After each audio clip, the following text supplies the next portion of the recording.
Made for Me, Chapter 42. That night, Danielle went to bed buoyant with happiness. As hard as it was, she'd kept Lars in the living room, her clothes on, and had him take her home after an hour. The man would have the rest of the weekend to think about their first date, and on Monday, she'd see how he behaved. The week began, and Lars stopped by her office in the afternoon, congratulating her on her numbers. Tuesday and Wednesday were marked only by short management meetings, led by Lars, and on Thursday, she found herself craving his presence. On Friday, the clock in the lower right-hand corner of her computer was a source of constant distraction. There was no subtlety about her feelings. They were right at the surface, like a fish looking for a morsel of food. Early afternoon, a phone call came through and she saw the extension. "Yes," she politely answered. "Did I tell you what time tomorrow?" Lars asked. "You did not." "How about 10 a.m.? I'll pick you up." "That works." "And I'll suggest that you will be most comfortable in jeans, long sleeves, and a light coat. It's getting colder now, even during the day." Danielle thanked him, lowering her voice. "And a return time?" "We will return to the city late afternoon." "That's not really helpful, if you know what I mean." Lars laughed lightly. "I know exactly what you mean. That part is up to you. See you tomorrow." Danielle could think of no better way to get her mind off Lars than to ask Lonnie and Stephen to go dancing with her that evening. She dropped by Johann's office and learned that he would be at the club with Dario. She told him the later the better. "Will I meet him?" he asked curiously. Danielle shook her head no. "That's why I'm going dancing with my friends and you guys. I can't see him till tomorrow, and I need to release some energy." Stephen was up for dancing after the restaurant closed, and she offered to come over for a few hours to clean up or serve if needed. "It's your restaurant too," Stephen replied. "Serve or clean the floors or just stand there." "Stephen, before you hang up, how is everything going with Lonnie? Okay?"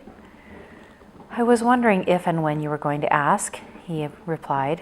"I'm invoking what Lonnie suggested was Swiss-level patience with her, the kind that Andre didn't have."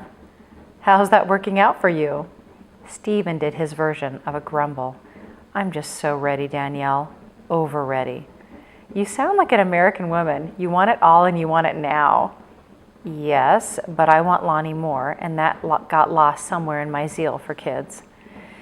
"Yeah, well, as you have always said, Swiss men keep their passions underground. I'll see you soon." Danielle left the office at 3:30 and was in the kitchen of the restaurant by 4:15. Lonnie was in good spirits, waving to her from the kitchen as her staff quietly prepped the food for the evening. "How's my favorite Italian?" Danielle asked, greeting Ivan with a kiss on the cheek. "Perfecto, Bella," he said. Together they set out the tableware, greeting the other staff as they arrived. Danielle was in the back when she heard Stephen saying hello to a familiar voice. "What are you doing here?" Danielle asked Lars as she came to the front. He was dressed in deep blue jeans, a pullover cashmere top with a hoodie, and a canvas and leather jacket with intricate stitching. "Eating," he said with a smile. He came close, impervious to the stares of the other servers, and wrapped his arms around her. His full-bodied embrace and kiss had the explosive effect of wiping away her plans for the night. Just as abruptly, he released her, moving to a seat at the counter. She followed him. "You do realize I had nothing better to do this evening?" Her tone was scolding. "And then what?" he asked as he looked down at the menu set before him. "I'm going dancing with my friends and Johann and his boyfriend." Lars's eyes stayed focused on the menu. "I actually like clubs and dancing." He turned from the menu then, looking down at her feet and then all the way up to her eyes.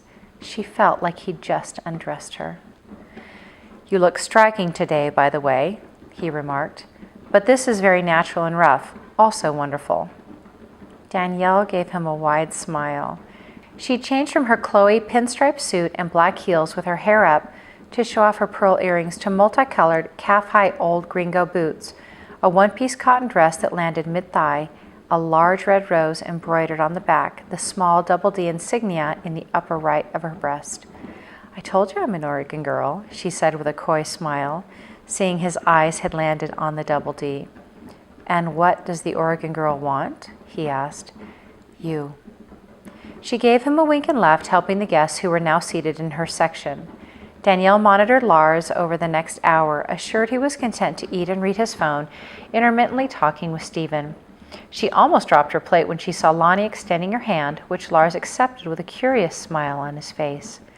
Well, we are friendly Americans, Danielle thought. Once she saw Paul place the bill in front of Lars, she made her way back to him. And, are we still waiting until tomorrow? He nodded, taking in the full house. It's busy here, and I don't want you to be tired. His lips were motionless, but his eyes were alight with desire. Take this, he said, slipping her a piece of paper. I don't believe you have my phone number. Now you do. You'll be home tonight? She asked quizzically. She had an image of Lars always entertaining and being out on the town. He stood, leaning into her.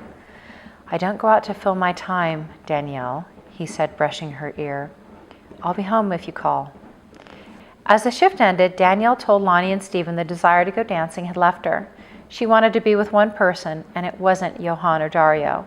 Even so, she waited until midnight to call Lars. Why aren't you at the club? He asked her. His voice sounded like he was lounging in sleepwear, relaxing with his computer on his lap because he was at ease, but very, very awake. Why aren't you sleeping? She asked in return. I was waiting for you to call. They both paused before simultaneously laughing. Lars spoke first. And I can see you waited until it was too late for me to come get you. Maybe, she admitted, smiling to herself. You are so easy to read, he said, sighing.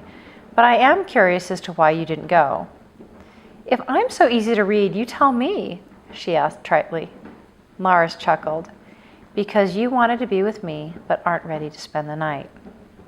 Yes, she said quietly, the single word containing layers of emotion that she had not yet conveyed. There was nothing else to say. Well, then let's hope tonight passes quickly. She skipped the long bath, not feeling the desire to have warm water around her stomach.